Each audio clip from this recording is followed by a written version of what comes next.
have no problem taking any questions on any other related subject to our industry. So, as I say, we'll work our way through. My name is Mark Porteous. I've been a funeral director for 28 years.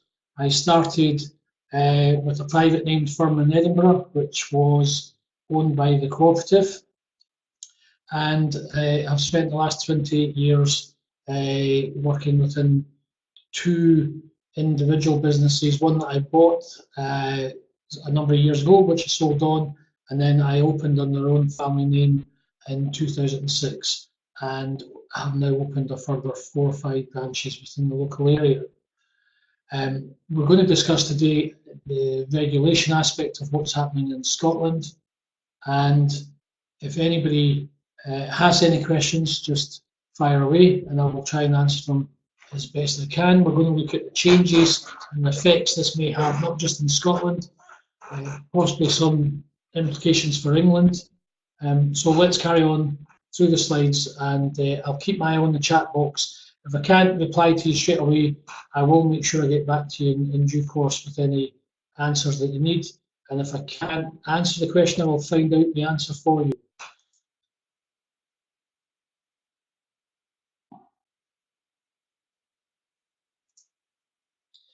I'd first of all like to speak about the new inspector, Natalie, but what I would say is I'll give you a bit of background on how we came about to be looked at for regulation in Scotland. In about 2013, 2014, there was a report carried out by Lord Bonamy, and this was in connection with an ashes problem we had with infants at Morton Hall Crematorium in Edinburgh. And part of that report fed back to government that we need to possibly look at regulating the funeral industry. From that, the aftermath of that, an inspector of crematoria came in and has been operating now. The inspector's been in now for a couple of years. Part of the recommendation is they would look at bringing in a funeral inspector and also an inspector for burial. In 2016, the new Burial and Cremation Act 2016 has been taken to ministers, and there's a number of recommendations that they want the inspector to carry out in our industry. Natalie McHale has been the first funeral inspector for the UK. She has 20 years experience working in environmental health. She also was heavily involved with the situation at Morton Hall, and she put a programme together for improving relationships with the public during that period. Her position on funeral directors, I think, is getting made clearer as she progresses in her new role. It is interesting that she is highlighting care of the deceased is high on her priority. I'm just going to hold there just now. I'm just looking at the chat box just now to see if there's any questions or anything anybody wants to ask at this point about how we got into the regulation part of it.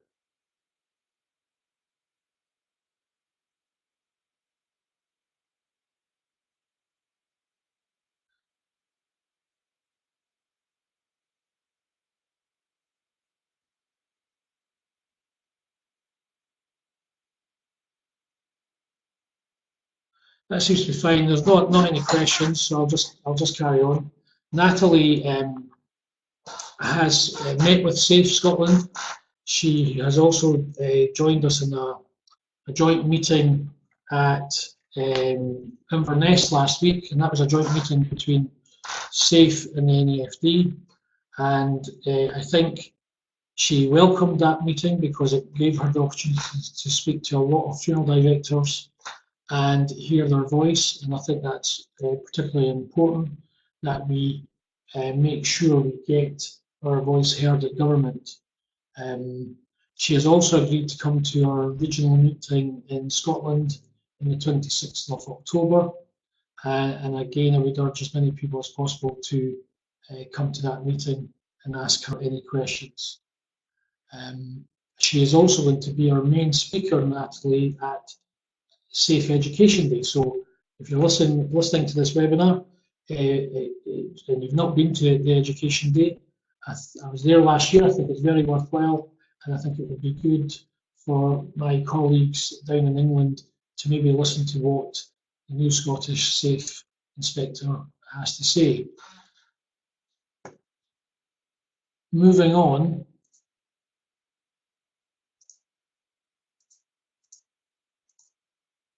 how will the changes affect us in Scotland? Well, first of all, one of the things that has come out of this is that NAFD and SAIF have to work together on this, because it is regulation. We were fighting our corners individually, but realised that actually we would be better joining forces and making our points as best we could to government. Earlier this year, there was a conference in Stirling where SAIF and the NAFD signed an agreement, and that is now known as the Stirling Agreement. Part of that agreement was that in Scotland we would look at having a joint code of practice, which has been carried out and delivered to Scottish Government. Disappointingly, we are still waiting on a response from them, and I'm sure they're going to tweak it. But I find it difficult to understand how the inspector can be in her role, and she can only really be a voluntary, with visits right now, it can only be voluntary because she has no powers, because there's no code of practice in place. So once we have that code of practice, I'm sure Terry Tennants will make all SAIF members aware of what that is in Scotland. Other changes the regulations may have is that the powers in the Burial and Cremation Act 2016 are fairly wide implication to our profession. It gives powers to the inspector, which can be a bit worrying, because if implemented, she will have the powers to enter premises without notice. She will have the power to take away record keeping, data, computer data, funeral equipment, and also have the power to speak to any member of staff without their permission. So there's a wide range of powers that she may have, and I know SAIF and the NAFD are not happy about her having so many powers. I am also concerned that possibly they've got their end game already played, but they still have to do the consultation. So we need to keep an eye on the situation. Coming into premises and taking away records is a bit worrying, and she will also possibly have the power to close down a business or revoke their licensing if that's the way we go. The problem with that is if you come into a funeral director's and you decide to immediately close down the operation, what happens to maybe deceased that are in their care? And this is all things that need to be thought out clearly by Natalie and Scottish Government. SAIF will have a role to play in that, and we will make sure that we keep our members informed and up to date of what exactly will be happening in the future. What effects this may have in England? Well, there is at the Stirling conference, we did ask the representative from Scottish Government that day what would be the implications for funeral directors who operate just over the border in England, but possibly may come over to Scotland to carry out a service. And it was disappointing again to find that actually they had never really thought about what implications may occur when this happens. What will happen, we don't know yet, and unfortunately I would like to have the answers to that, but I know government has not made a decision on how possibly a company in England operating in Scotland, how a licensing or regulation will affect them. One thing is for sure, I believe that when this all started, the profession in Scotland was caught on their heels a wee bit. I think what's happening in Scotland should be noted by my colleagues in England, and if Westminster decide to go the same route, you should be ready, prepared, and be equally ready to voice your opinion, whether that's at your regional meetings or through national SAIF, but you certainly need to be ready, because I think what's happening in Scotland will be looked at and will be implemented in down south of the border. I'm keeping my eye on the chat box, but I have not had any questions yet, so I'll just keep carrying on. I'm not even sure if anybody can hear me, but I'll keep carrying on, and as I say, you can come back with any questions that you've got. Future implications. Well, future implications is the obvious one is if we go down licensing the profession, we could possibly be looking at a fee for that. It's not been decided if the license would be for the business, would it be for the premises, would it be for the owner of the business, or would it be for your staff, or all four of these options. So we need to look at that when it comes in, or if it comes in.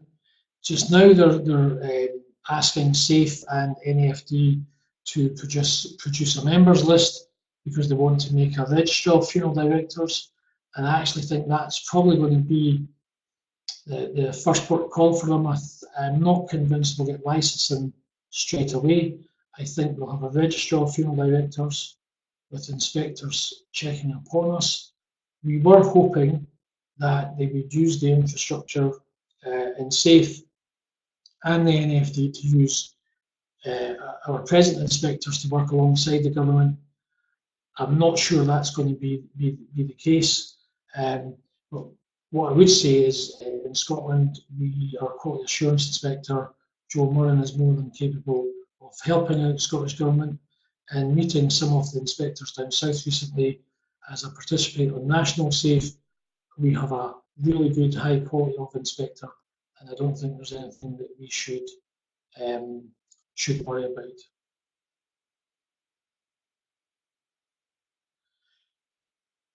Well, I'm just looking at the chat box again, and I see I'm getting information through that people can hear me. So I see that Richard Cotwin in England, BIFD, already have licensing in operation.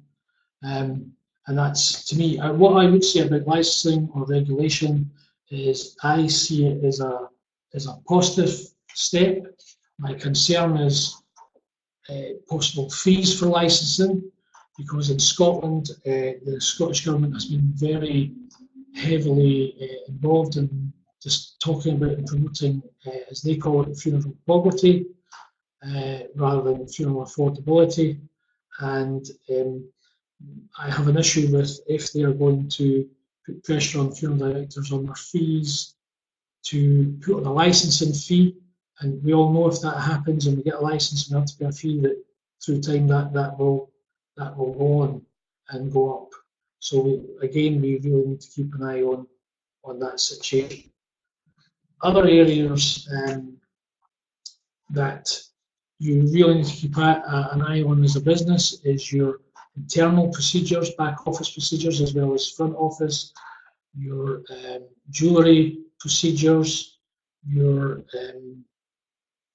ashes procedures especially, everything we do on a daily basis. But the inspector up here is, as I say, very keen on back office and care of deceased.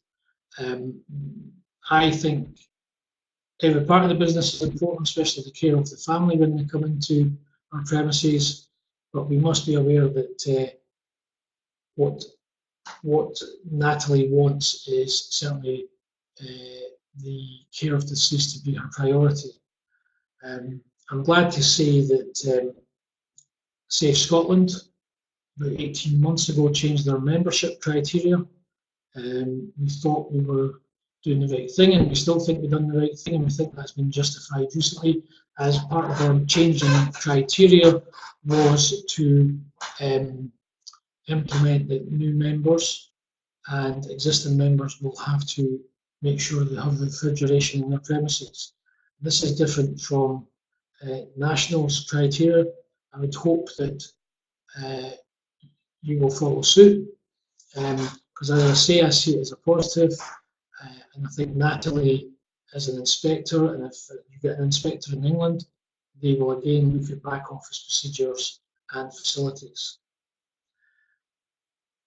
I'm also wanting just to remind everybody about your code of practice and your pricing structure.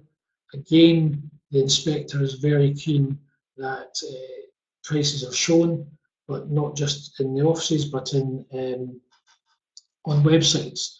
And I know that can be a bit of a talking point with our members, but if you just heed all these things, because as I say, I think there's going to be a lot of changes to our profession. I think we're going through one of the periods in what I can remember anyway of, I remember when SCI came to this country, SAIF meetings were stowed out because there was a fear factor. I actually think what's happening in Scotland will be more dramatic and more of a change to our industry than we've seen in probably decades. So I think everybody involved in funerals need to take an involvement. If you're down south, please pay attention to what's going on up here, because there's no doubt about it's going to come down your way. I'm just going to have a look at the chat box and see if I can answer any questions that's coming through. John Wells and Amanda Ford is asking a question, will this eventually lead to all funeral directors having a licensed and qualified FD on board? I think there's no doubt about that. One of the remits from the inspector is education is high on the agenda, and what form that qualified FD might take, well, we'll need to look into that. The IFD College offers a wide range of courses, and in the future there will be more that the IFD needs to get involved in, and we will have to look at every aspect of a funeral business. I would like to see that, personally I would like to see the IFD College get more involved with the care of deceased aspect. Qualifications to me is a must in this industry. Staff should be willing and ready to take that on. To me, I've always had the attitude that we are professional, and as professionals, that's the way we should act, and that's the way our premises should be. It should always look professional and to a good standard. Paul Robson is asking, regarding licensing, NFD and IFD, will there be a preference on which? Again, I can't really give a clear answer to that. We're waiting on the Scottish Government coming back. It may well be, who knows, and there may be a whole new qualification that comes out of this. I don't think they will emphasise on it has to be NFD or IFD. I think education will just be at the top of the agenda. But I think all associations, and that might include the BIE in this, I think there's, from a personal point of view, I think it's worth looking at every aspect, and the BIFD, of what actually our industry needs for the 21st century.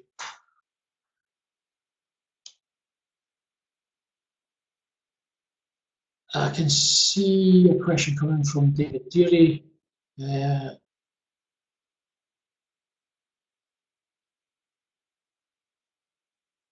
I see David's talking about non-members. Will they be on the funeral directors register? What I can say to David, I don't know if he can hear me, but I'll certainly reply through the chat box, is as far as I'm concerned, yes, non-members have to be part of the register.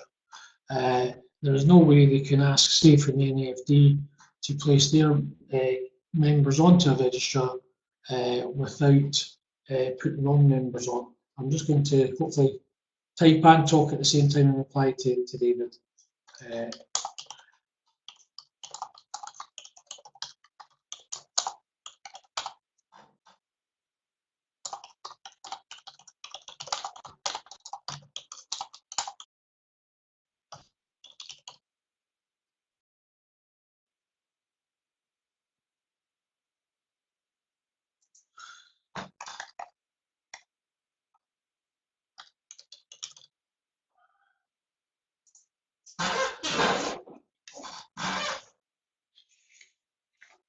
Is there any other questions that anybody would like to ask? I don't know if anybody can hear me on air or not in terms of asking me questions, or if it's all through the chat box.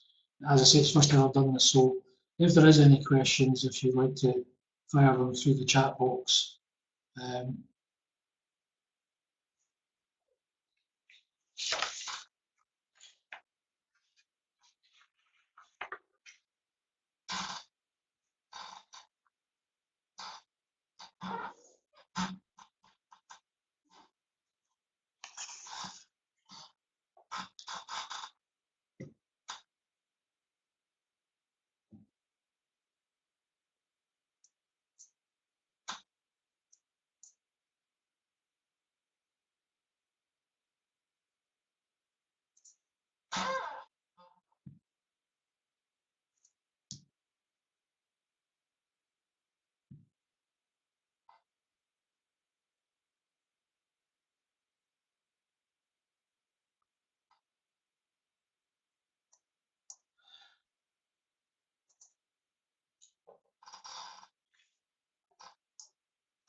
I'm just looking through my notes here to see if there's anything else that I could really tell you about the licensing aspect of the regulation. It's more or less what I said. She will have a wide range of powers, Natalie. If this is agreed, she has to report back to Scottish Government in 18 months' time with her findings. But I think since she started her position, and the more she's meeting with funeral directors, I think there's a slight bit change in her attitude. I think she realises that we are a hard-working lot and have the best interests of our families at heart. But equally, she has a job to do, and I'm sure she's had quite a clear brief from Scottish Government, and it will be interesting to see where this all ends up. I really could do with some more questions on the chat box if anybody's got any.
I'm just typing a reply to Paul Robson, who's asking about funeral directors who work to a very high standard and have been working for a long time without being qualified. Does this suggest that even these funeral directors will expect to qualify in some sort of qualification?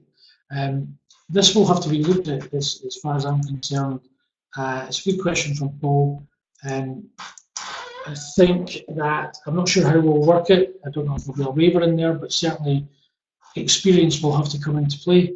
And just because you've not got that certificate on the wall doesn't make you any less a funeral director than a person that has it on the wall. In fact, it can be the opposite on occasion. So, but moving forward, certainly new starts, new people coming into the industry, I think there will be a demand for these people to be qualified through our associations or through BIFD or BIE, NFD, IFD. All of these things will be relevant in the future. So that's a good question from Paul, and I thank him for that, and I'm going to reply in case he can't hear me.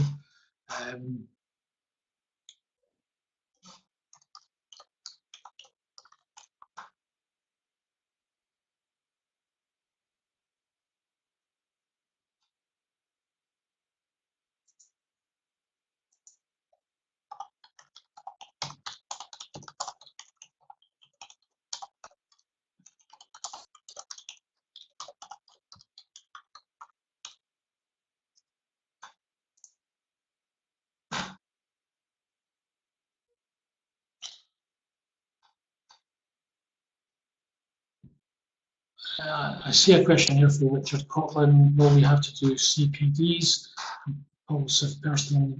Yes, I think we will. I think personal development is essential. I think that will be part of any qualification in the future. I would certainly like to see it part of a qualification in the future, especially through IFD college. So, Richard, my opinion is that would be required, and I'm sure, I've no doubt that the inspector will be probably pushing for that as well, on what I've led to believe from her.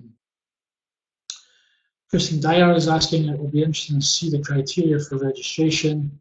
We all know there are some fantastic premises around, but do they have the backroom staff to take care of deceased, which is something that many families do not see. Again, Christine, great question.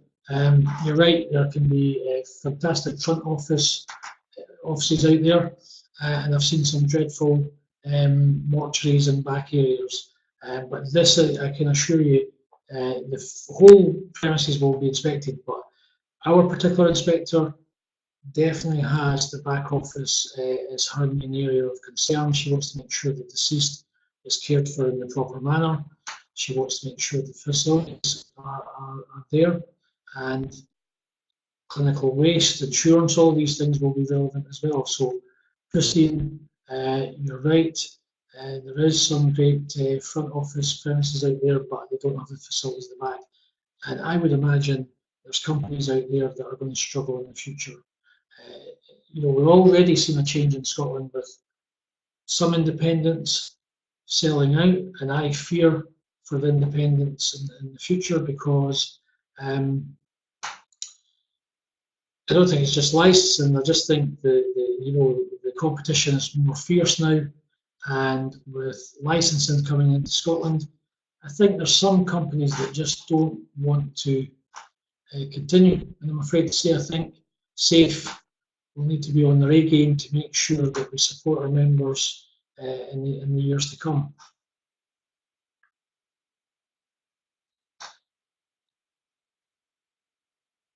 Haley Doe is asking, will the size of the business determine the number of qualified staff required, i.e. is one required at each funeral home? Again, Haley, I can't really answer that because we're not sure what our finance is going to be. This goes back to, is it the individual that's going to be licensed? Because there is a possibility they could go that route and license the individual. They may license business. So when we know that, we'll certainly give you more information on that. It is possible that they may ask for every branch that you have somebody who's qualified in that branch, but I'm afraid unfortunately, I can't give you a straight answer on that just now. I will, in case you can't hear me, I will type that answer to you in a little while.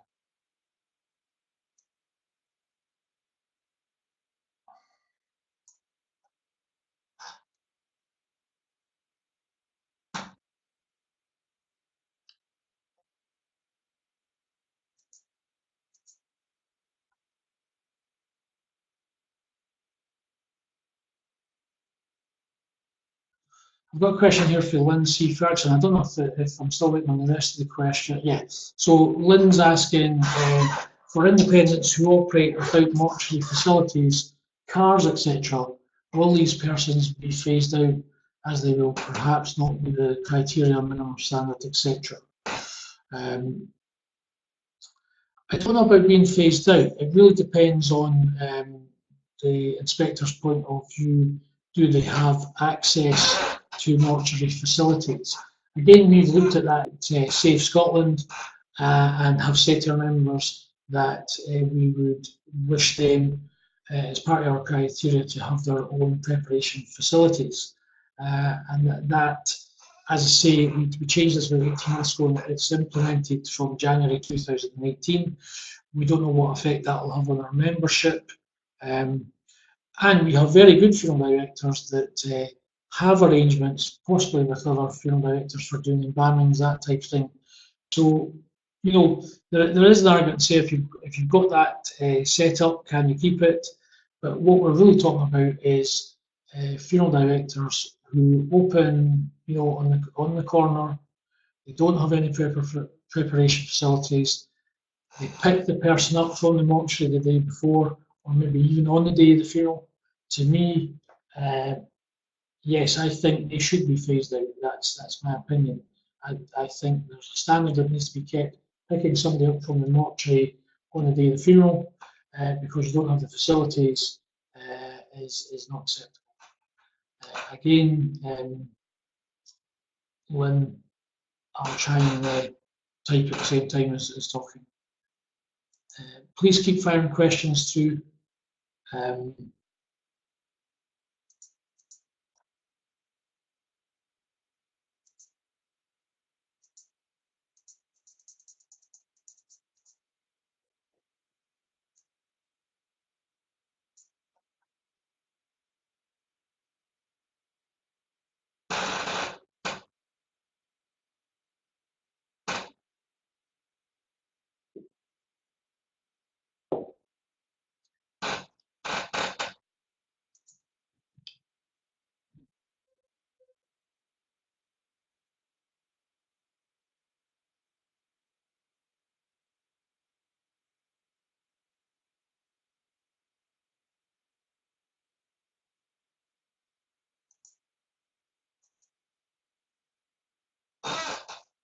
Hi Lynn, again you're asking about will the roles of funeral directors, funeral arrangers, funeral operatives be revised so that tasks, etc., are more clear cut as to what level a person must be.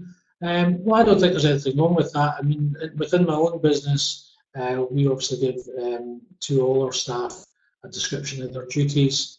We're not a massive company, so most of our staff can do a bit of everything actually, and that's the way we train staff.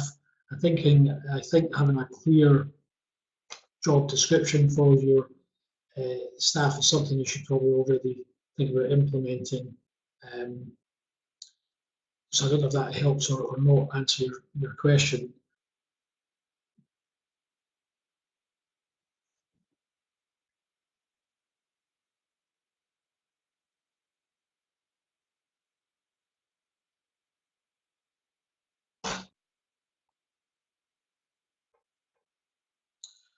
I'm just waiting on one or two more questions coming in the chat box.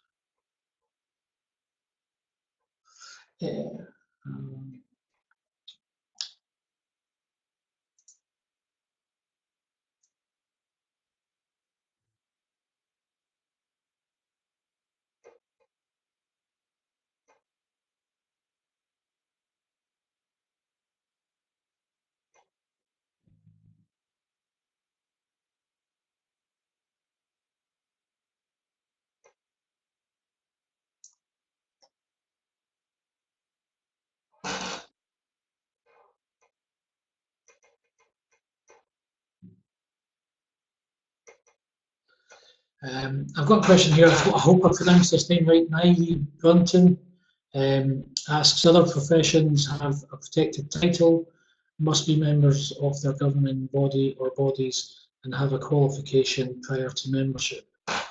And she's saying, I would expect this is the way the funeral industry is heading. It could well be, yes, it could well be before you enter into this profession that you gain a qualification. One of my staff in the foundation part of the NAFD, before she worked in this industry, it caught my eye when she applied for the job. So there's already that opportunity to maybe look at pre-qualifications before entering. I think if you look at our neighbours across in America, and Australia for that matter, they do have colleges, and I think there's probably no doubt in the future that yes, people will be leaving school and going to the mortuary college or whatever and getting a qualification before they enter into maybe a working place within a funeral home.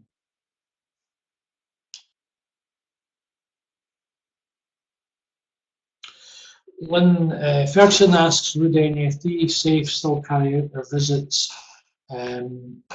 Yes, I mean, I don't see that changing. As organisations, we still have a standard to keep. We've breached the subject with the inspector because, as I say, I was hoping that, actually the setup I was hoping for was that the inspector would work alongside our existing inspectors.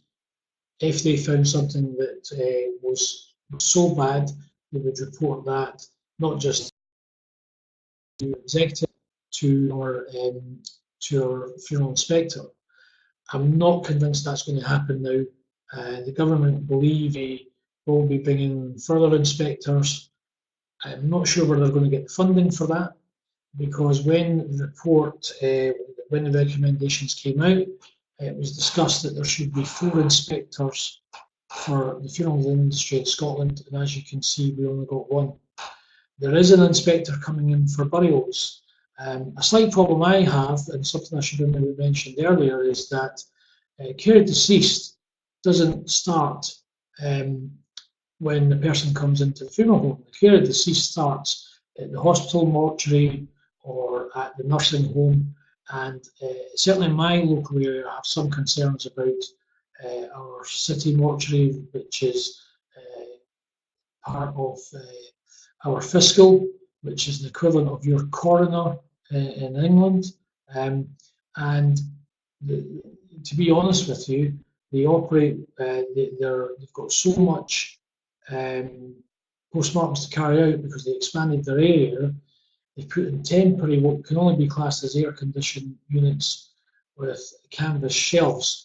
And the condition we're getting back, the deceased from that mortuary is just a disgrace. And I have breached this subject with the inspector. So care of deceased starts before the point of the funeral director sometimes gets involved. Any other questions I can see coming in?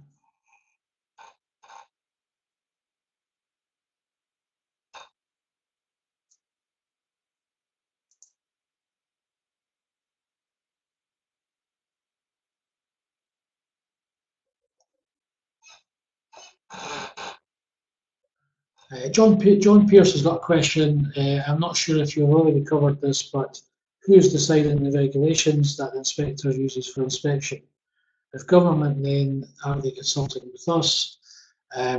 What I would say on that, John, is what's actually happened is, just to recap, NAFD in Scotland and SAIF in Scotland have created a joint code of practice.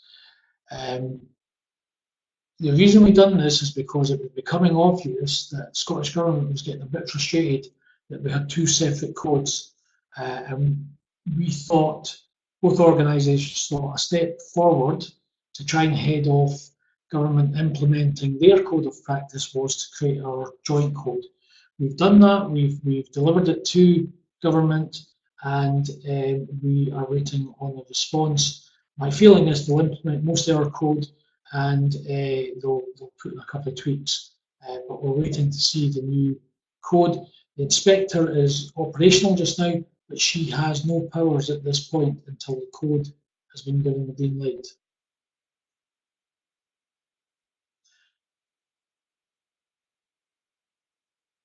John Wells and Amanda Ford, they're asking, there's many funeral homes in the country that are not members of SAIF or the NAFD, what will happen to them?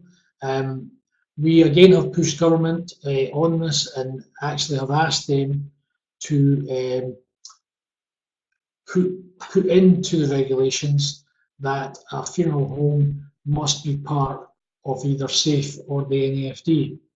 I think they're resisting this, but we will keep pushing that.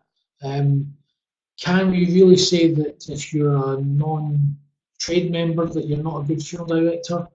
It's a difficult one. Personally, I would like to see everybody join one of the trade organisations, but especially SAIF. But I don't think it's going to be a criteria that the government will use. Again, John Wells and Amanda Ford, if you can't hear me, I will respond at the end of the question and answer session in writing.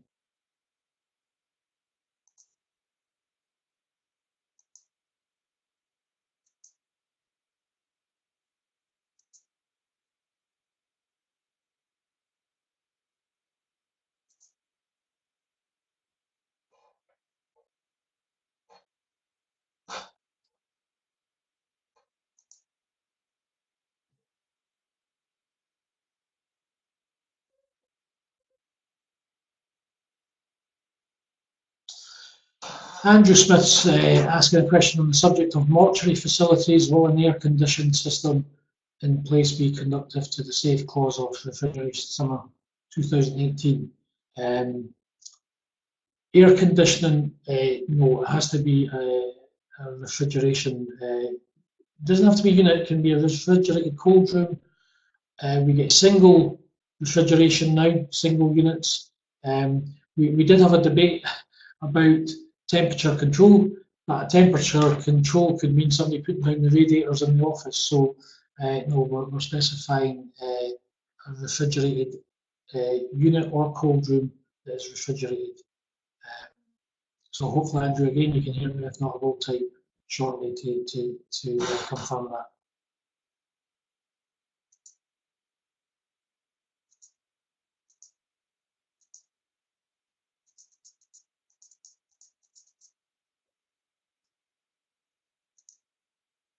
I'm just checking the chat box just now, just to see if there's any questions that I've missed.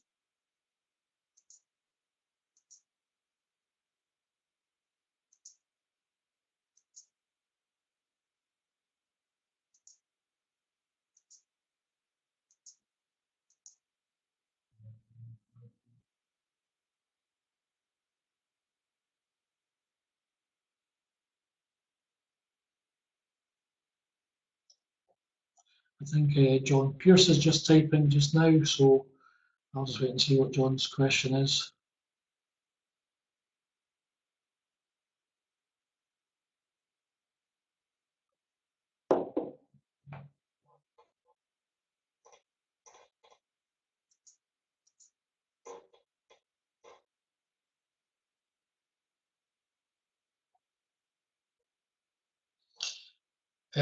John, very good question. John's asking, would the inspector have authority over budget DIY funeral directors that do not have premises?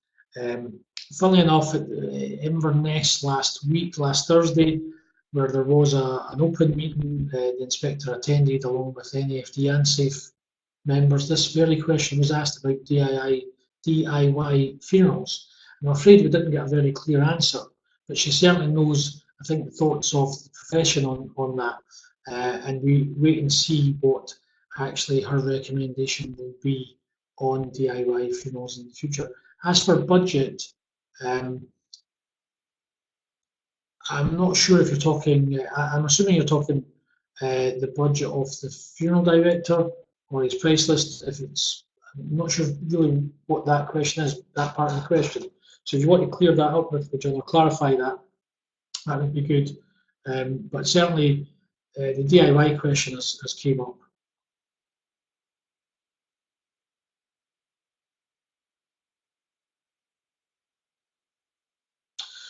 Yeah, John, you've replied, and as I say, for people that's listening, we have a funeral service in the area that has dramatically cut prices and advertised that they do not have any expensive premises to maintain, so therefore pass the saving on. Well, these companies in the future will have an issue, because if they're not investing in their premises or their mortuary facilities, and we are regulated, they obviously will have an issue. Having said that, I have reached this subject at government level and with the inspector that this kind of company cannot slip through the loophole here, and we might have to just wait and see what happens over the next 18 months. But certainly, anybody can cut prices if they don't have the proper facilities. I had this debate some time ago in Scottish Government where it was actually a lady from the Good Funeral Guide was promoting funeral directors working from the house and how they could save £1,000. Well, yeah, I could work from home and save the family quite a bit of money, but that to me doesn't create a professional standard. So I think that companies that are cutting corners to pass that saving on in the future, I don't think they'll be able to do that.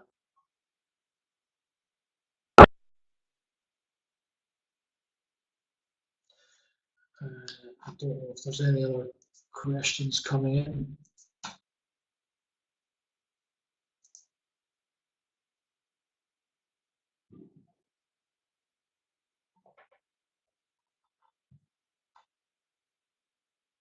Thanks, John, for your reply. We certainly raised this subject with Scottish Government on several occasions, and we will keep on raising subjects such as DIY and low-cost funeral directors.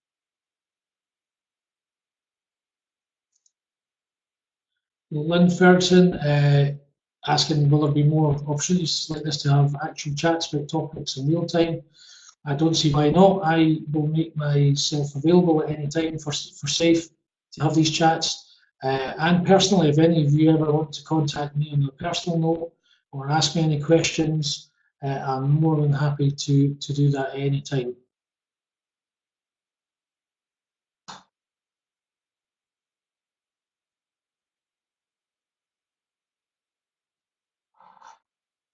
think there's another question coming in.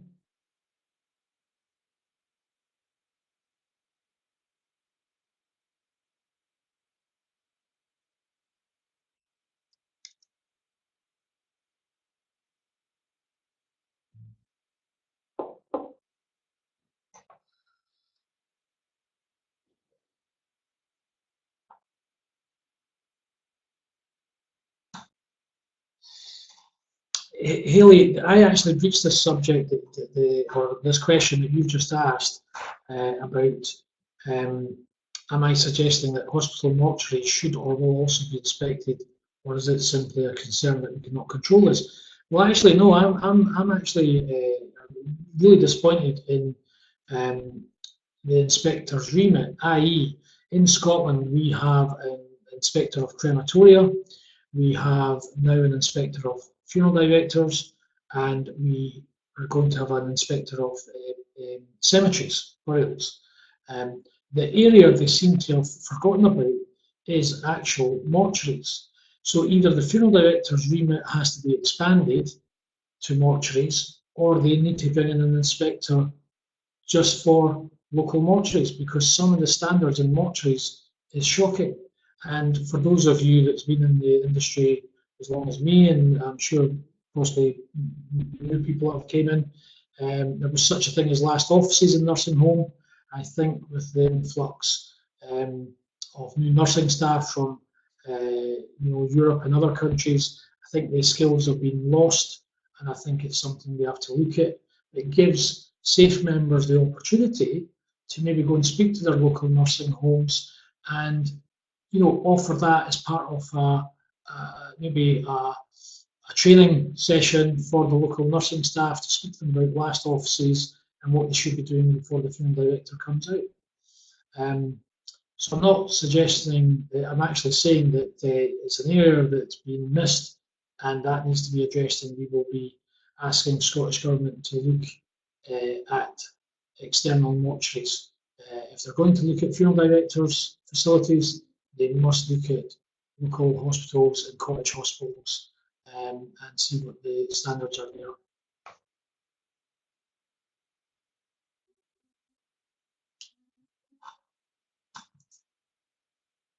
Thank you, Elliot.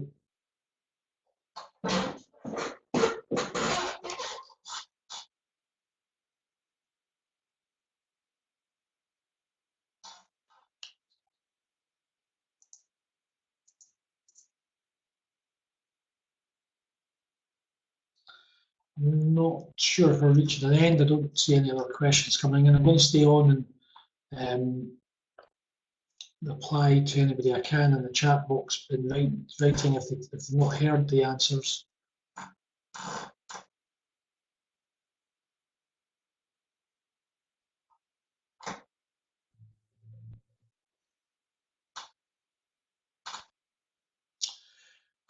Hi Paul, it's a good question about can I see in the code of practice embalming being compulsory?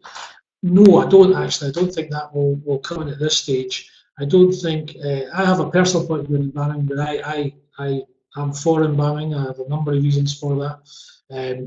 I also emphasise to government on this subject that embalming is there also to protect my staff, you know, and I think we should all be aware of that. The procedure is helpful for presentation and preservation, but also it protects your staff. And I think somewhere down the line this has been lost in that it's a money-making scheme. And you know, at the end of the day, we offer a service. I think we all need to be a little bit more transparent. What I do on my price list is I actually explain. I don't just say hearse, I say on the day of the funeral, and there's a paragraph there explaining what my staff do pre-funeral and during the funeral. I think the industry, we've probably hid behind a closed door, going about our business quite properly in a professional way, not making too much noise, helping in the community, and keeping our heads down. But I think as a profession now, we really need to be more open, more transparent.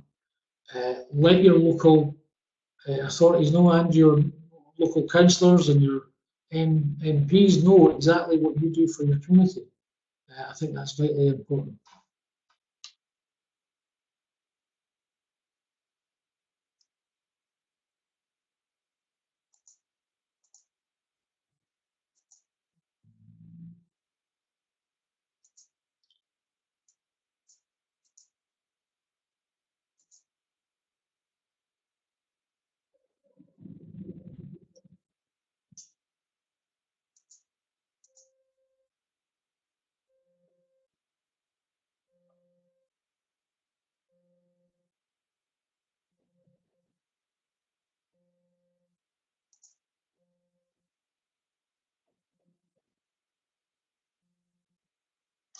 Hi Richard, sorry I'm just catching up on the chat box. Richard Whittle is how soon will England follow suit?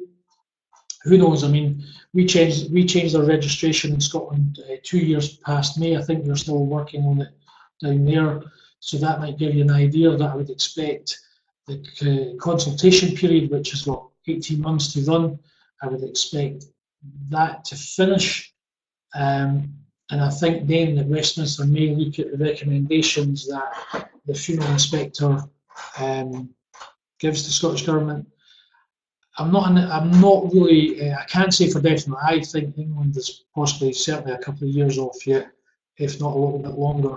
And it may be done in a totally different way. So all I would say is if you do get regulation down there, or they start to look at it, start to talk to you about it, as I mentioned earlier, make sure these are on the ball from day one. We had a situation here with a chap called John Burrell, who sits on the Scottish Working Group of Funeral Poverty. Two funeral directors sat on that, myself and a chap for the NFD. He did a report to, this is where it all started from, he did a report to Scottish Government. He totally ignored everything the funeral directors said, in my opinion, and Scottish Government acted upon his report, and we have to be critical of ourselves. I think we stood off, we didn't want to be too vocal. I think it's the funeral director thingy, the funeral director situation where we don't want to be seen to be rocking the boat. We don't want to let the public see that we're unhappy about something, but in reality, we probably should have been fighting our corner a little bit quicker. So, I just need to emphasise all the time to my colleagues down in England and Wales, for that matter, and Northern Ireland, we need to be on the ball from day one.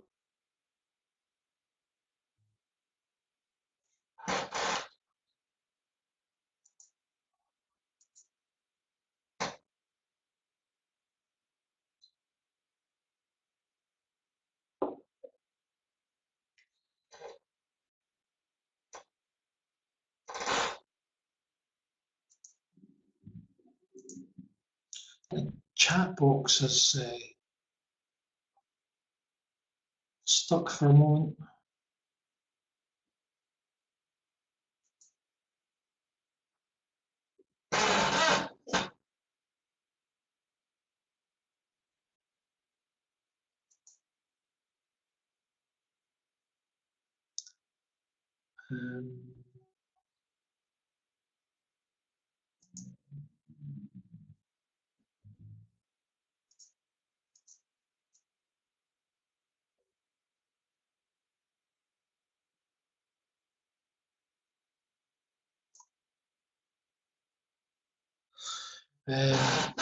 Mary Bunton is asking about what happens if the family want the coffin in the house to the day of the funeral.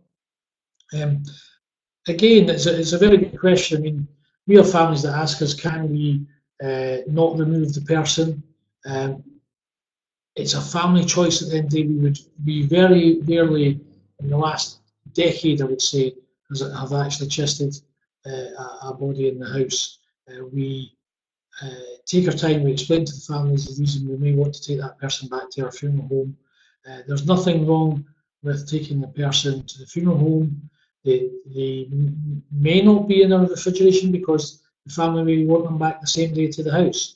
We would recommend embalming. If the family didn't want embalming, then we would check with the family on a daily basis, but we would certainly be clear on what we thought the changes might be over a period of time, because I know down south funerals can be a bit long. Up here now they are approaching 10 to 14 days, and depending on the area where the person might be getting kept, I would be recommending that the person was either embalmed or taken back to the house at a later date near the funeral, and keep them in refrigeration for a period of time. But that is a conversation that funeral directors have to have with the family.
I'm not seeing any further questions coming in.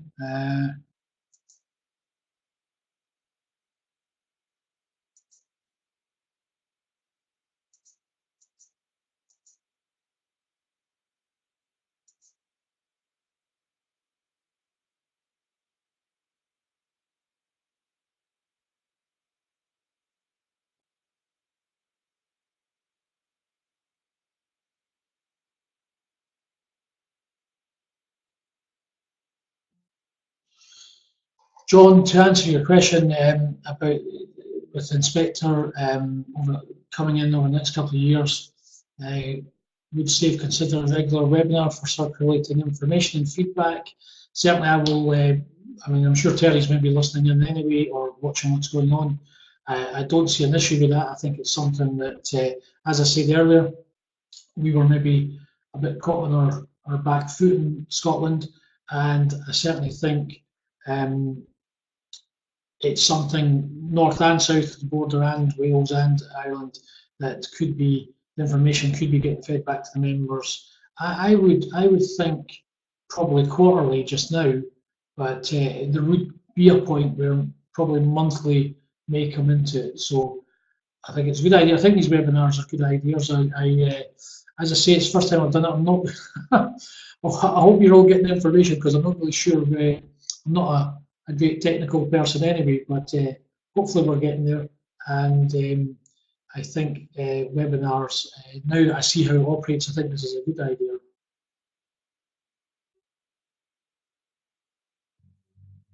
I think there's one or two more members typing just now, so let's see what comes in.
Hayley, I'd like to answer your question. Do you know if the inspector will also be observing practices on the funeral itself?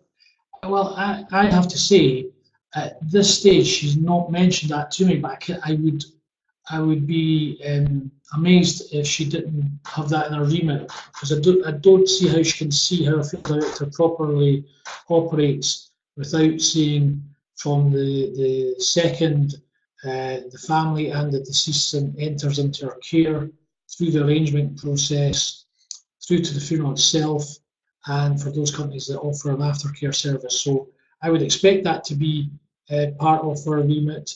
But you've highlighted something I've not asked, so I will be asking that question, and I will get back to you on that.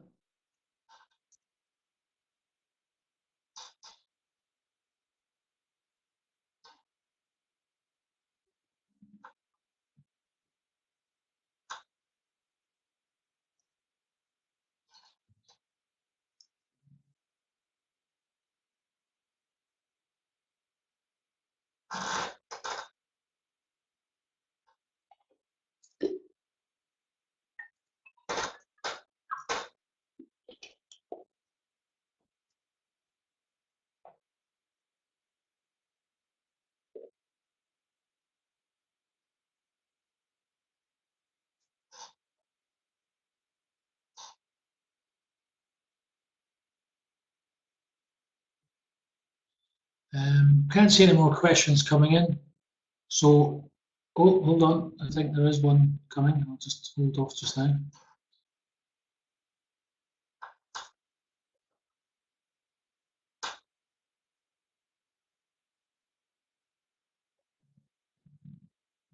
Hi John, I believe the webinar has been recorded, so you will be able to view it through the SAIF website.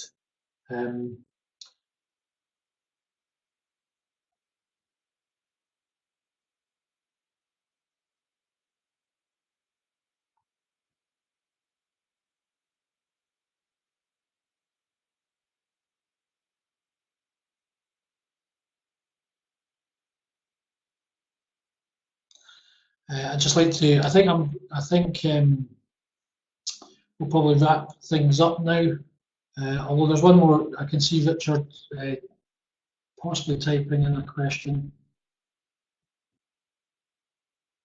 Thanks, Richard.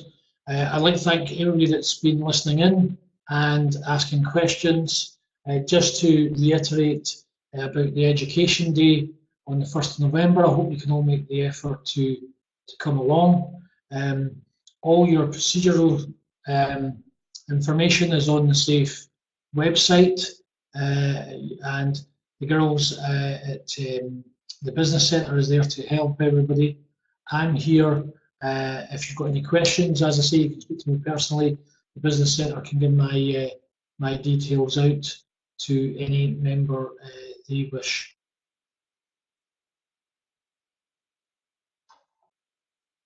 Thank you for attending.